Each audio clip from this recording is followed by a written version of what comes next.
अस्सलाम वालेकुम। Welcome to लजीज इंस्टीट्यूट। वालेकुम। जैसे कि आप सबको पता है कि पीपीएससी ने रिसेंटली 92 पोस्ट जो है ना वो अनाउंस की हैं। किसकी?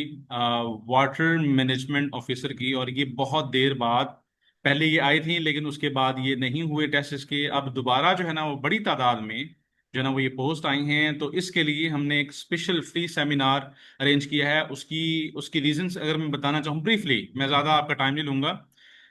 अब इसमें दो दो किस्म के लोग इन्वॉल्व हैं। एक एग्रीकल्चर वाले हैं, ठीक है, और एक जो है ना वो एग्री इंजीनियरिंग वाले हैं। ठीक है, एग्री इंजीनियरिंग। अब इसमें कह सकते हैं कि पहले जो है ना वो जीके इसमें आ जाता था 20%, लेकिन अब जो है ना वो पीपीएससी अवॉइड कर रही है। और 50% आप कह लें कि एग्रीकल्चर का सिलेबस होगा। अब एग्रीकल्चर बहुत वसी है। और एग्री इंजीनियरिंग जिसके बारे में सर आपको बताएंगे। और इस सेशन का आज मकसद ये है कि आप सबको पता हो कि ये जो सिलसिला है, ये जो तैयारी है, आपने कैसे करनी है, किस चीज़ पे फोकस करना है, किस चीज़ पे नहीं करना, कैसे पढ़ना है, कौन से मटेरियल को पढ़ना है, और पढ़ते हुए आपकी स्ट्रैटेजी क्या होगी। और उसके अलावा इवन कि आप पेपर में बैठे हुए हैं तब आपकी स्ट्रैटेजी क्या होगी। क्योंकि सर जो हैं वो हमारे इस इंस्टीट्यूट के अलुमना हैं। और I am feeling proud to introduce the alumna of our institute, mister Najmuddin Amir Shahrukh, जो कि आजकल assistant director on from water management के तौर पे काम कर रहे हैं। और इनका 2 साल का वाटर मैनेजमेंट ऑफिसर का जो है ना वो एक्सपीरियंस रहा है। और अब जो है ना इनको 1 साल हो गया है माशाल्लाह कि ये असिस्टेंट डायरेक्टर हैं। और मैं यहाँ पर एक बात ज़रूर मेंशन करना चाहूँगा कि जो मैं कहूँगा कि मेरे बहुत ही अच्छे दोस्त और मेरे स्टूडेंट, और मिस्टर नजमुद्दीन अमीर शाहरुख के student teacher engineer Irfan Ahmed, जो कि आज हमारे साथ नहीं हैं। और इसका हमें बहुत ज़्यादा अफसोस है। अल्लाह ताला उनको जन्नतुल फिरदौस में आला मकाम अता फरमाए। पिछले सेशंस उन्होंने सारे करवाए थे। तो लेकिन ये है कि अल्लाह ताला की जो रज़ा है वो इन्ना लिल्लाहि व इन्ना इलैहि राजिऊन। ठीक है। तो यहाँ पर ये मेंशन करना मैं बहुत ज़रूरी समझता हूँ, क्योंकि वो हमारा पार्ट है, वो हमारा हिस्सा है। तो सर मेरा जो है ना वो यहाँ तक हिस्सा था। अब जो है ना वो मैं आपकी तरफ आने लगा हूँ। तो सबसे पहले मैं आपका बेहद मशकूर हूँ कि आपने अपने इतने कीमती वक्त से जो ना वो थोड़ा सा टाइम निकाला और हमें दिया, ताकि बच्चों को जो है ना वो हम गाइड कर सकें। तो आज का जो हमारा जो डिस्कशन का जो होगा, मतलब एक एजेंडा है। तो इसमें सर ये 6 क्वेश्चंस हैं जिनको आज हमने देखना है, और उसके अलावा बच्चों के जो क्वेश्चंस होंगे। तो सबसे पहले सर आप अपनी फीलिंग्स के बारे में बताएं कि आप अपने सबसे पहले आप अपने ही इंस्टीट्यूशन में एज अ एलुमना जो है ना वो आए हैं, और अपने थोड़ा सा एक्सपीरियंस। और ऑब्वियसली मैं चाहूंगा कि यहाँ पर इरफान साहब की भी बात हो। तो over to you sir, please. Hmm, हाँ। अस्सलाम वालेकुम। आवाज़ आ रही है जी सर? जी, मेरी आवाज़ आ आवाज़ रही आ है। रही है? जी, आवाज़ आ रही है। बिल्कुल क्लियरली ऑडिबल हूँ मैं? जी जी, क्लियरली, बिल्कुल क्लियर। अच्छा। अच्छा। बिस्मिल्लाह रहमान रहीम। एक तो सबको अस्सलाम वालेकुम। दूसरा ये है कि अ, सर की शफकत है, सर ने मुझे इज़्ज़त बख्शी और इस काबिल समझा कि मैं बच्चों को एक गाइडेंस के तौर पे थोड़ा सा अपना वक्त दे सकूं। दूसरी बात यह है कि मैं इस इंस्टीट्यूट का पार्ट रहा हूँ और प्रिपरेशन के वक्त हमारे एक टीचर होते थे, वो असिस्टेंट डायरेक्टर थे, इरफान साहब। फैसलाबाद से थे। बस वो उनकी ड्यू टू पता नहीं क्या वजह बनी, एलिमेंट कोई वजह बनी, तो वो अल्लाह को प्यारे हो गए। तो हम उनको आज भी मिस करते हैं और उनको पार्ट ऑफ दिस फैमिली समझते हैं। एक तो उनके इस वाले स्वाब के लिए भी हम हर वक्त कह लें कि अ, हमारे माइंड्स में होता है, हमारे दिलों में होते हैं। बहुत अच्छे नफीस इंसान थे। एनीवेज, दूसरी बात यह है कि आज एक्चुअली असिस्टेंट डायरेक्टर का जो सिलेबस है ना, उसका पैटर्न डिफरेंट होता है। ये जो वाटर मैनेजमेंट ऑफिसर्स हैं, जो इनका सिलेबस थोड़ा सा डिफरेंट होता है। असिस्टेंट डायरेक्टर के जो पेपर्स आते हैं उनमें सिलेबस मोर लाइकली जो होता है वो और टेक्निकल ओरिएंटेड, इंजीनियरिंग ओरिएंटेड, और उसमें जो सेगमेंट्स होते हैं मैकेनिकल इंजीनियरिंग भी इन्वॉल्व होती है उसमें।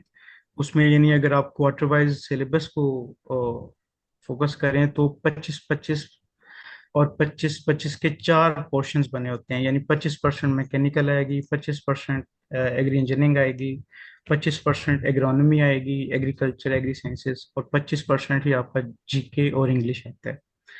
इसमें मैं अभी पढ़ रहा था कि बीएससी एग्रीकल्चरल इंजीनियरिंग और बीएससी एग्रीकल्चर साइंसेस है।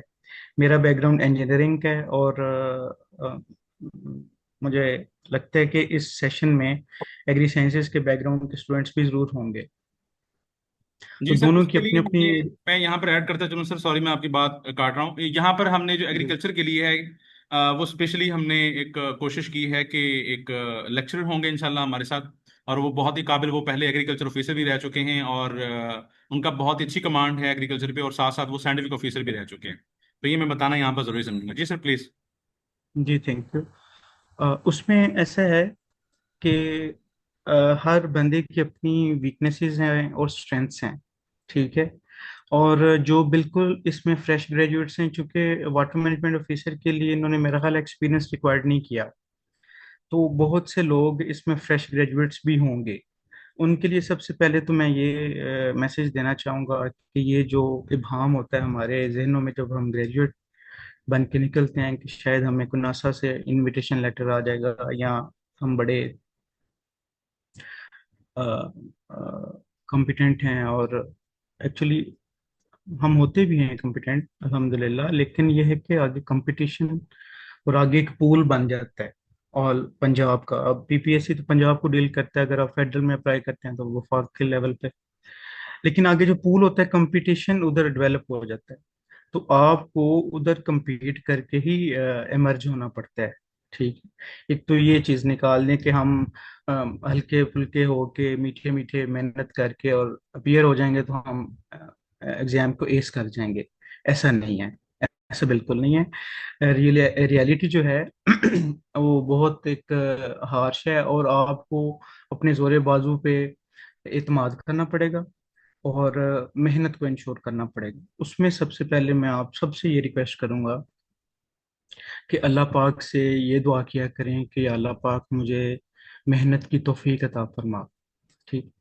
क्योंकि ये लाइफ है ना, इसमें बहुत से इवेंट्स हो रहे होते हैं, बहुत सी कैजुअलिटीज हो रही होती हैं, अप्स एंड डाउन चल रहे होते हैं।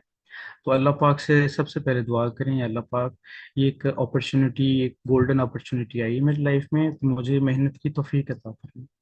ये, और दूसरा फेथ, ठीक है। दूसरा इसमें एक मैं कुरान पाक की एक वर्स कोट करना चाहूंगा, आप सब उसको नंबर कर देंगे। लईसा लिल इंसान इल्ला मा सआ, कि इंसान के लिए वही कुछ है जिसकी वो कोशिश करते हैं।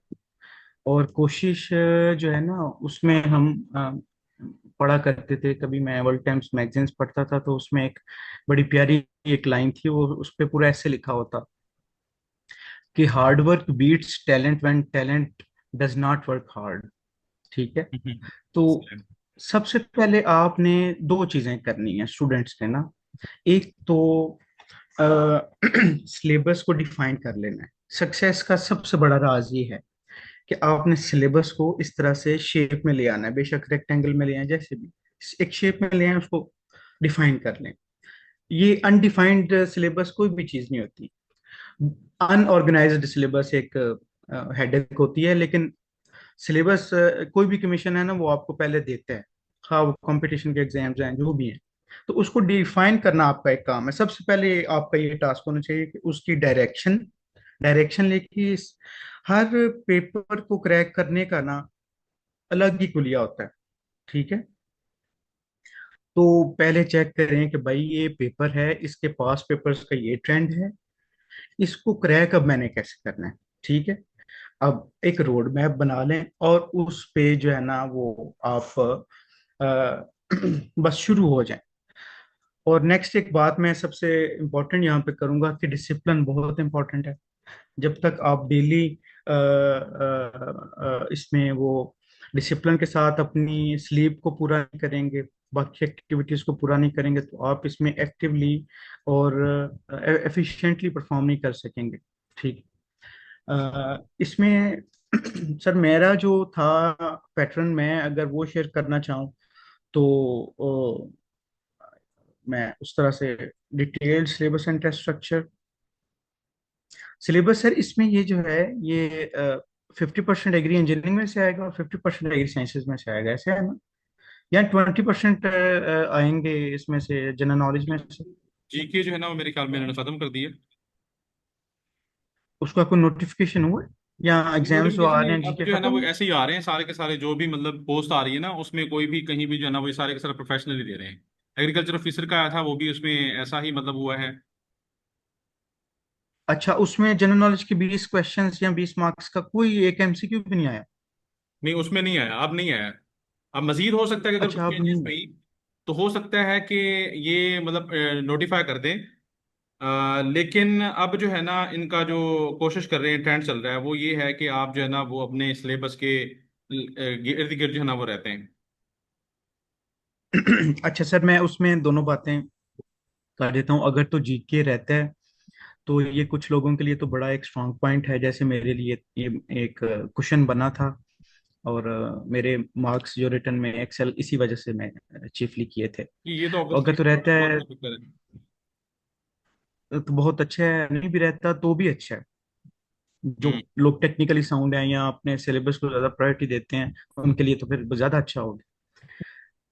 तो उस पे फिर मैं उस तरह से अब डिटेल्ड बात तो नहीं कर सकूंगा, लेकिन यह है कि अगर जीके रहता है तो आप लोगों ने उसको छोटी छोटी चीजें हैं जीके में, को बहुत ज्यादा हार्ड एंड फास्ट नहीं है उसमें, को 8-9 नंबर इंग्लिश में से आ जाते हैं, सिनोनिम्स एंटोनिम्स होते हैं।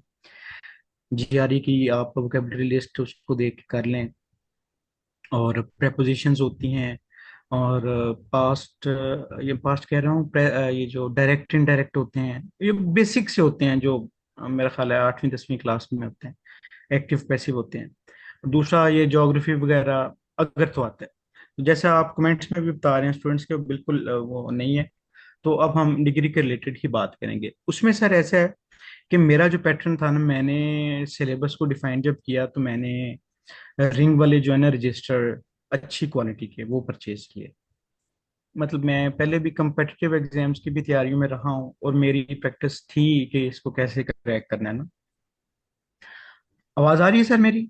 जी जी, आपकी आवाज़ आ रही है, बिल्कुल आ रही है। ये 100% अच्छा। इसमें जो है ना अच्छा। सर आपका, मैंने आपको जैसे बताया ना, ये 100% जो है ना वो इसमें वो होगा, आपका सिलेबस रिलेटेड होगा, कोई इसमें जीके नहीं होगा। बिल्कुल। तो जो हम बिल्कुल बात ठीक, कर लेते बिल्कुल हैं। ठीक।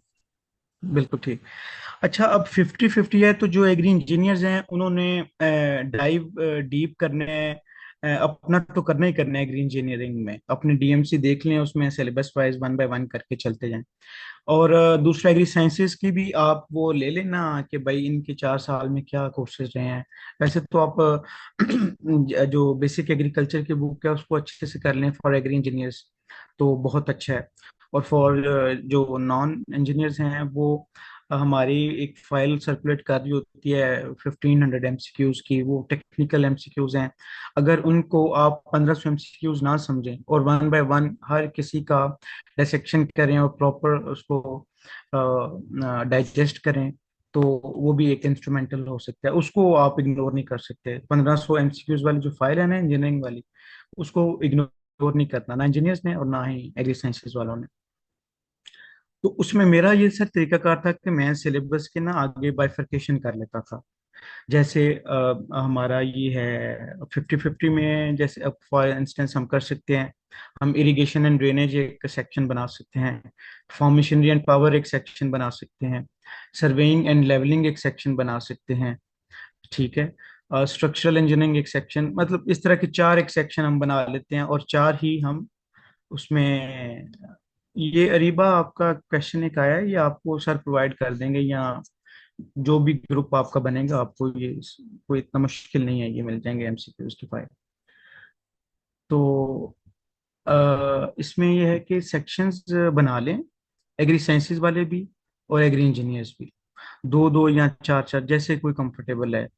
इंजीनियर्स जो हैं उनके पास तो इंजीनियरिंग को अंडरस्टैंड करना, डाइसेक्ट करना इजियर होगा। और इंजीनियर्स दूसरे जो सेक्शंस बनाएंगे उसमें एग्रोनॉमी में से क्वेश्चंस आते हैं, सॉइल साइंस को इग्नोर नहीं करता एग्जामिनर, और फूड को इग्नोर नहीं करता, ये जो फूड प्रिजर्वेशन है। और एनिमल हस्बेंड्री है, जितने विंग्स हैं आगे, जितनी आगे इसके ब्रांचेस हैं, किसी को भी आपने इग्नोर नहीं करना, किसी भी चीज को आपने स्किप नहीं करना। ऐसे समझें कि most of the things are the part of your syllabus. ठीक है। और एग्री साइंसेज वाले भी इसी तरह से देखें कि आपने जो आप पे जो लाजम मलजूम है ना, जो आप पे फर्ज है, वो चीज़ वो ये है कि आपने एक बुक है एफएमपी की, ट्रैक्टराइजेशन। मुझे ऑथर का उस तरह से अब याद नहीं रहा, काफी देर हो गई मैंने उसको पढ़ा था। मैंने उसका एक एक पैराग्राफ जो है ना, वो मैंने कह लो कि क्रैम ही किया था। ट्रैक्टराइजेशन सर, ये बुक है, वो मैं आपसे शेयर भी कर दूंगा, इनसे आप शेयर कर दीजिएगा। ठीक है। तो इधर यहाँ पे सर आवाज आ रही? जी जी सर, आपकी आवाज आ रही है, आप प्लीज कंटिन्यू करें। और बच्चे प्लीज आप लोग जो है ना वो सर के साथ भी इंटरेक्शन करना है, जैसे जैसे जैसे सर बताते जाए। मैं समझता हूँ कि इंटरेक्टिव सेशन भी साथ साथ होना चाहिए। इस हवाले से क्या ख्याल है? हाँ हाँ, बिल्कुल सर, इंटरेक्टिव होना चाहिए। ऐसे तो मैं, बल्कि मेरे से क्वेश्चनिंग करें, मैं उनके जवाब देता हूँ, तो वो ज्यादा, वो और भी बेहतर है। लेकिन फर्स्ट, ये लेट प्लीज मी ये जो है फर्स्ट। ना, ये मैसेज ना करते रहें, वॉइस में जो है ना वो बात कर लें, मैसेज ना करते रहें सारे, क्योंकि फिर वो मैसेज की जिसने तस्दीक हम बोलना है जल्दी। वो अनम्यूट करके अपना पार्टिसिपेट कर। जी जी। जी सर प्लीज। अच्छा, तो मैं कहाँ पे था, क्या बात कर रहा था भला?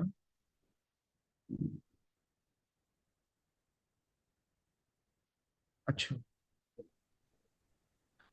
इसी तरह मैं एक बुक का कह रहा था कि ट्रैक्टराइजेशन एक बुक है, वो एग्री साइंसेज वाले अपने आप पे कंपलसरी समझें कि वो है, आप लोगों ने पढ़नी पढ़नी है। ठीक है। इसी तरह एक इरिगेशन एंड ड्रेनेज पे बुक है डॉक्टर रफीक साहब की, वो आपने लाजमी पढ़नी है। इस तरह से आपके दो सेगमेंट्स काफी हद तक क्लियर होंगे, एक इरिगेशन एंड ड्रेनेज, एक फार्म मशीनरी एंड पावर, एक सर्विंग एंड लेवलिंग की बुक है। ये तीन बुक्स आपने कह लें कि जो ये तीन बुक्स को अच्छे से नहीं पढ़ेगा ना, उसको हक नहीं बनता तो वो पेपर में जाके बैठे भी। ठीक है। इसके अलावा जो मैं प्रैक्टिस करता था, मैं मतलब कि जैसे सिलेबस को मैं कहता हूँ ना, ज्यादा से ज्यादा एक्सटेंड करें और हर चीज को फोकस करें, स्किप कोई चीज ना करें। एक इंडियन ऑथर है खुरमी, मैं तो उसकी भी एमसीक्यूज की बुक मंगवा के लाहौर उर्दू बाजार से, तो मैं उनको पढ़ा करता था। मतलब कहने का ये है कि आपने मैं आपको एक एग्जांपल से समझाता हूँ। मेरा ना बचपन से हमारा हमसाया है, मेरा दोस्त है। तो वो 8th क्लास के बाद ओ लेवल्स में चला गया बीकन हाउस। उधर से उसने ओ लेवल्स और ए लेवल्स किया, तो हमारी फिर डिस्कशन हुआ करे, फिर हमने एंट्री टेस्ट की तैयारियां की सारा। तो उससे मैं पूछता था, मैं कि यार क्या डिफरेंस है एक हमारे सिंपल मेट्रिकुलेशन और इंटरमीडिएट एंड उसमें ओ ए लेवल्स में। तो वो बताया करता था कि यार एक पैराग्राफ है, फॉर इंस्टेंस 5 लाइनों का एक पैराग्राफ है। ठीक है।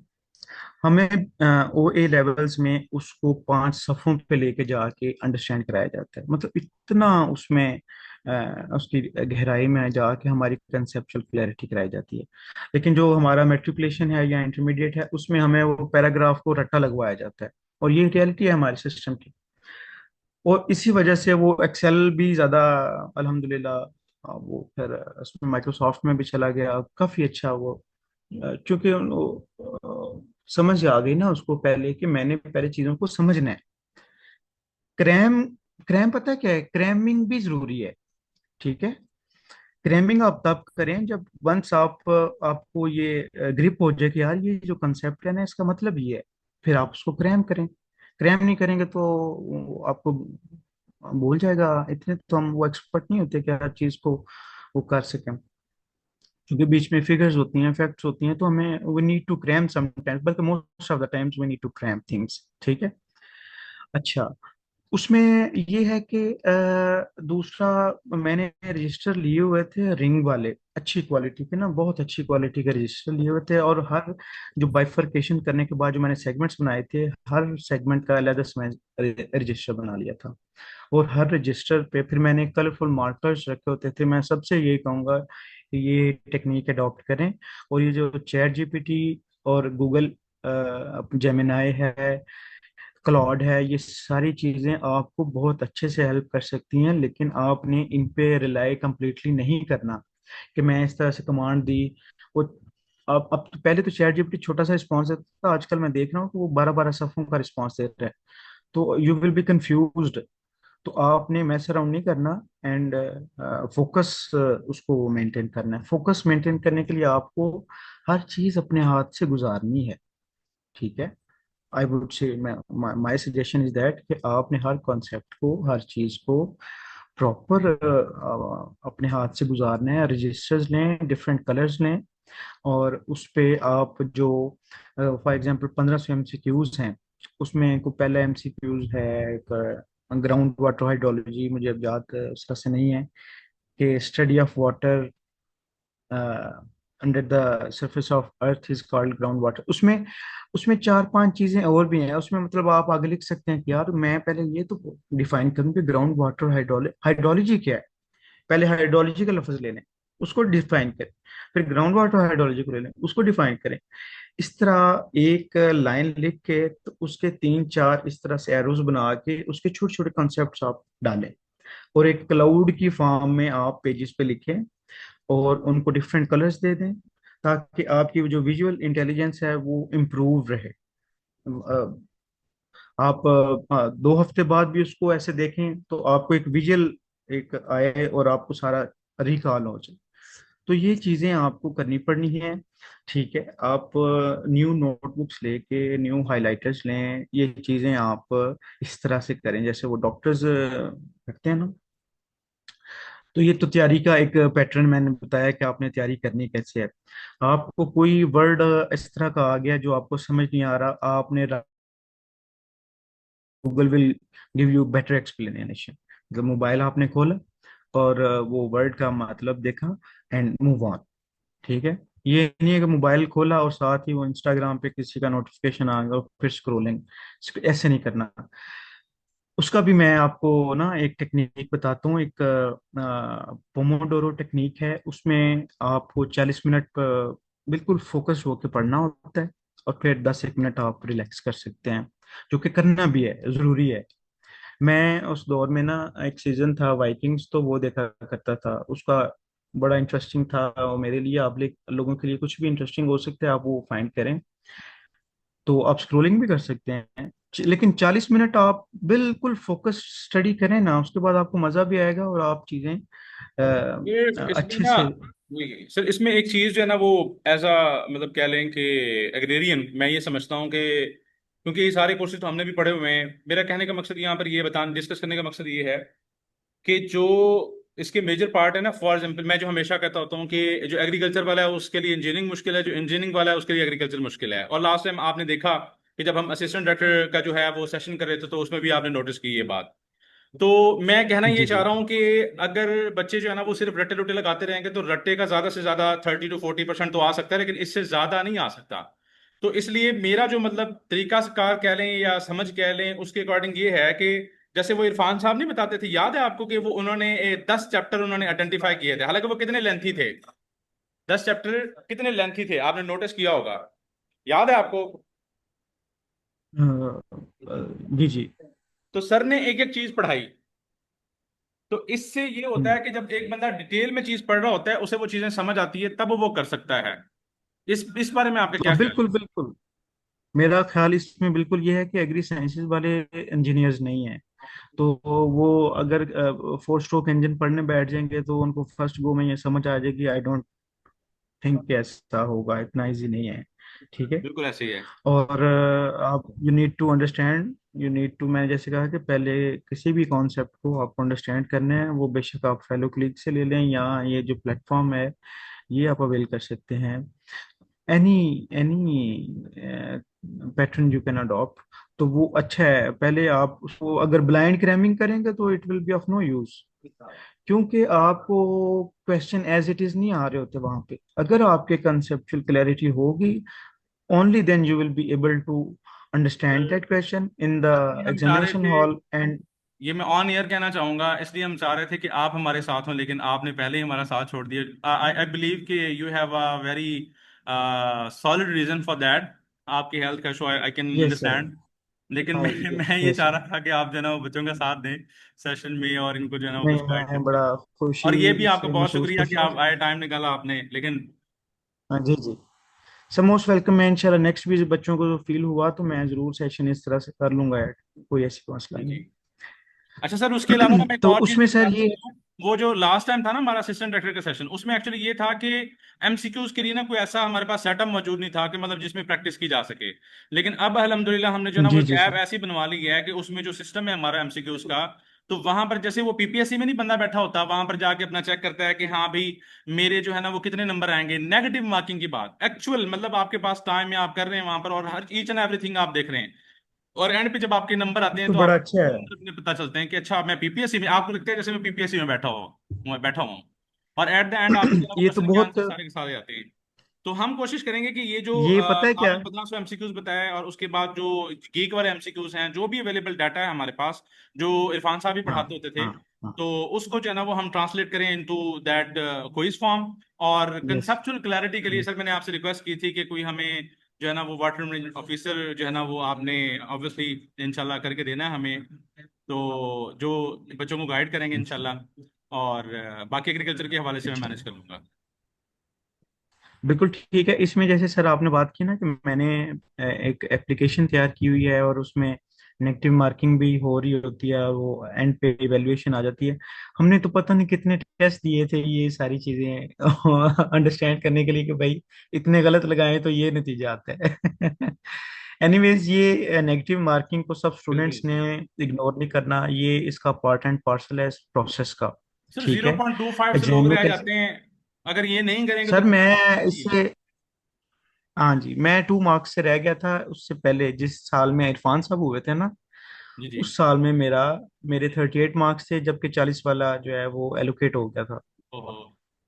लेकिन ये 40 मार्क्स को बेंच मार्क नहीं है, एग्री साइंसेज वाले स्पेशली। ये 17 स्केल में इसका मेरिट हो सकता है 65 प्लस जाए। तो बस ये ये कोई बेंचमार्क नहीं है। कंपटीशन तो और होगा। हमारे वक्त में तो टेस्ट इतना टफ आता था कि 40 मार्क्स पासिंग मार्क्स लेना मुश्किल हो जाते थे। बिल्कुल ऐसे ही है, ठीक है। लोग और फेल हो उतनी जाते हैं। सीट्स नहीं होती थी, बच्चे भी कम। हाँ, बच्चे फेल होते थे मोस्टली। ऐसे ही है। तो मैं यही स्ट्रेस करूंगा कि बिगर पिक्चर को स्टडी करें। ठीक है। ज्यादा से ज्यादा वक्त दें, किसी पार्ट ऑफ सिलेबस को नेग्लेक्ट नहीं करना अपने, कि यार ये वाली चीज मुझे समझ नहीं आती। न्यूमेरिकल्स वाला भी किसी बच्चे ने पूछा हुआ था। वो जो है ना, इंजीनियर्स जो इजीली कर सकते हैं उसको क्रैक, वो जरूर करें। एग्री साइंसेज वाले वो अपनी एनर्जीज अपने दूसरे स्ट्रॉन्ग पॉइंट्स पे एनहांस करें। अच्छा सर, ठीक है। इसमें मेरी अब एक राय ये है, क्या आप इससे एग्री करेंगे कि जो हर बंदा अपने फील्ड में जितनी कोशिश करेगा वो तो करेगा ही, लेकिन ये है कि उसके जी साथ जी। साथ अगर वो दूसरी फील्ड में भी कोशिश करेगा तो मेरे ख्याल में चाहे वो एग्रीकल्चर इंजीनियरिंग हो चाहे वो एग्रेरियन हो, तो इससे जो है ना वो मतलब थोड़ा हम्म। सा एक एज मिलेगा, जो बंदा थोड़ा सा ये एक्स्ट्रा माइल जाएगा। यहाँ पर सिर्फ फैजा अब्रार जो है ना वो हमारा बिल्कुल। क्वेश्चन पूछना चाहती हैं आपसे, तो ये प्लीज। जी जी मिस, आप ये माइक अनम्यूट कर लें प्लीज, आप लोगों की भी आवाज आ जाए, कोई हम भी सुन लें, कोई बच्चा बैठा हुआ है। सर अस्सलाम वालेकुम। जी वालेकुम सलाम। वालेकुम सलाम। सर मेरा क्वेश्चन ये है कि अभी हमें सर ने बताया कि एग्री इंजीनियरिंग के लिए 2 to 3 बुक्स रिकमेंड की हैं। सर हमारा मेरा मेजर एंटोमोलॉजी है। अगर मैं इंजीनियरिंग की 3 बुक्स पढूं और बाकी अपने मेजर के अलावा एग्री साइंसेस के भी 8 to 10 मेजर्स हैं, जैसे सॉइल साइंस, एग्रोनॉमी, अगर हम सबकी बुक्स को रीड करने लग जाएंगे, क्या हमारे पास इतना टाइम होगा? पहली बात। दूसरी बात ये होगी कि अगर कोई मतलब एक कंटेंट्स आप हमें प्रोवाइड कर दें कि एग्री इंजीनियरिंग के इन इन पॉइंट्स को मेन फोकस किया जाए तो हम पेपर को कवर कर सकते हैं। अगर इस तरह की कोई चीज़ हो जाए ना, क्योंकि इस टाइम पे मुझे नहीं, मेरा ये पॉइंट है कि बुक्स को रीड करना नो डाउट बहुत अच्छी बात है, लेकिन अगर हमने टाइम को भी देखना है तो फिर हर मेजर को हम कैसे टाइम दें, मेरा ये क्वेश्चन है। अच्छा सर, मैं इस हवाले से थोड़ा सा मैं जवाब दे सकता हूँ अगर आप अलाउ करें तो। Yes yes, please please sir. अच्छा, आपको याद है कि जब इरफान साहब ये जब पढ़ाते थे या हमारा सेशन हुआ था असिस्टेंट डायरेक्टर का, तो उन्होंने एक स्ट्रैटेजी बनाई थी और वो हम जो क्लास में डिस्कस भी करते थे और सर पढ़ाते भी थे वैसे। जब एमसीक्यू जो पास ये जो एमसीक्यूज है ना, एक्चुअली वही मैं समझता हूँ कि आप लोगों के लिए एक बहुत बड़ा फील्ड है। फॉर एग्जाम्पल 1500 एमसीक्यूज और गीक एमसीक्यूज, अब वो गीक एमसीक्यूज और 1500 एमसीक्यूज में ना ऑलरेडी टॉपिक्स डिवाइडेड है, मतलब वहां से आपको पता चलता जाएगा। अब एक एमसीक्यू दूसरे से जुड़ा हुआ है, दूसरा तीसरे से जुड़ा हुआ है, चौथा पांचवें से जुड़ा हुआ है। और अगर उनको आप अच्छे से पढ़ लेते हैं, और अगर आपको टीचर, फॉर एग्जाम्पल आपके पास टाइम नहीं है इसमें हवाले से, इंजीनियरिंग के हवाले से, और टीचर आपको गाइड कर देते हैं, अगर आप इंजीनियर हैं तो एग्रीकल्चर के हवाले से आपको टीचर गाइड कर देते हैं, तो उसमें जो इंटरलिंकिंग क्वेश्चंस हैं और या कंसेप्चुअल उसमें क्वेश्चंस हैं या लॉजिकल क्वेश्चंस हैं, वो आप ऐसे इजीली कवर कर सकते हैं। और उसके जो आपने बात की ना कि शॉर्ट पीरियड है और उसमें जो है ना वो हमें टॉपिक पता चल जाए, वो टॉपिक आपको जो 1500 एमसीक्यूज हैं जो ऑलरेडी अवेलेबल हैं और वहां से पेपर बनता है, तो उसमें से ये नहीं कह सकते कि आप जैसे उसे रटा लगा लें, ये हम सजेस्ट, अगर आप ये कर लेंगे तो फिर तो मतलब आप, आपकी मर्जी है, लेकिन ये सुजेस्ट नहीं कर रहे, ये सुजेस्ट कर रहे हैं कि उसमें से टॉपिक निकाल के फिर उसको कैसे पढ़ना है। मैं तो यही इसमें कह सकता हूँ। क्या ख्याल है सर? जी, मैं इसमें जवाब देना चाहूँगा। मैं सर इसमें दो अप्रोचेस को फॉलो करूँगा। अच्छा, दो तरह से आप इसको अप्रोच कर सकते हैं। बुक्स जो मैंने बताई हैं या जो सर प्रोवाइड करेंगे ना, ये तीन बुक्स हैं, मतलब बहुत बड़ी बुक्स नहीं है, बुक से घबराना नहीं चाहिए, ठीक है। बुक्स में ही इंटेलेक्चुअल डेप्थ मौजूद होती है, उसका एक एक पैराग्राफ उसमें से गो थ्रू होंगे आप, एक बिगर पिक्चर, जैसे मैंने कहा ना, बिगर पिक्चर में जाएंगे, कंसेप्चुअल क्लैरिटी आएगी, तभी आप you will be then able to ace that exam, ठीक है। कंपटीशन होता है, और जो एग्जामिनर होता है या जो कमीशन होती है, वो कह लो कि 17 स्केल है, तो एक प्रॉपर एग्जाम आएगा। ये नहीं है कि बच्चों के क्वेश्चंस आ जाएंगे तो आप इजीली उसको वो कर पाएंगे, नहीं। मेरी अप्रोच ये होगी कि आप तीनों बुक्स को डिटेल में जाएं, उनको स्टडी करें, ठीक है। और अगर आप वो नहीं कर सकती तो दूसरी अप्रोच मेरी ये है, अगर आप समझती हैं कि मैंने एंटोमोलॉजी और बाकी चीज़ों को टाइम देना है, दूसरी अप्रोच जो शॉर्ट टाइम की है वो ये हो सकती है कि आप 1500 एमसीक्यूज पकड़ें, और गीक एमसीक्यूज हैं वो भी 1700-1800 हैं, वो पकड़ें। ये 3-1000 का एमसीक्यूज का एक पूल बन जाता है। लेकिन फिर इसमें आपने हर एमसीक्यू का एक ऑपरेशन करना है, यानी एक एमसीक्यूज में 3 डेफिनेशंस या 4 एमसीक्यू आगे वो आ रहे होते हैं ना ऑप्शंस, अल्फा बीटा गामा, वो सारे आपने उनको फिर फर्दर, अगर आप किसी वर्ड से फेमिलियर नहीं है तो उसमें फर्दर डाइव डाइव इन कर जाएं, ठीक है। ये दूसरी अप्रोच है कि आप अगर 3000 के एमसीक्यूज का एक पूल बना लें और उसमें फिर डीप जो है ना आप उसमें जाएं। अगर आप बुक्स नहीं पढ़ सकते तो पढ़ना तो पड़ेगा, और ये पढ़ के ही होगा। ये एग्जाम आपको इसमें घुस जाना पड़ेगा। जब मैं इसको पता क्या कहता होता हूँ कि जिस दिन आपका एक एडवर्टीजमेंट आ गया और आपने अप्लाई कर दिया है, फिर ये एक इमरजेंसी एक्शन है। अगर आप इसको इमरजेंसी एक्शन नहीं बनाएंगे तो ये पास नहीं होगा। Thank you. एक मिनट जी। अस्सलाम थैंक यू वालेकुम so much sir. All of you. अगर इसके अलावा मजीद क्वेश्चंस हो ना, वो ग्रुप प्लीज ग्रुप में सेंड कर दीजिएगा। तो thank you so much sir, बहुत शुक्रिया। आज के लिए इजाजत दें all of welcome you. Sir. Allah Hafiz. Allah Hafiz sir, thank you sir.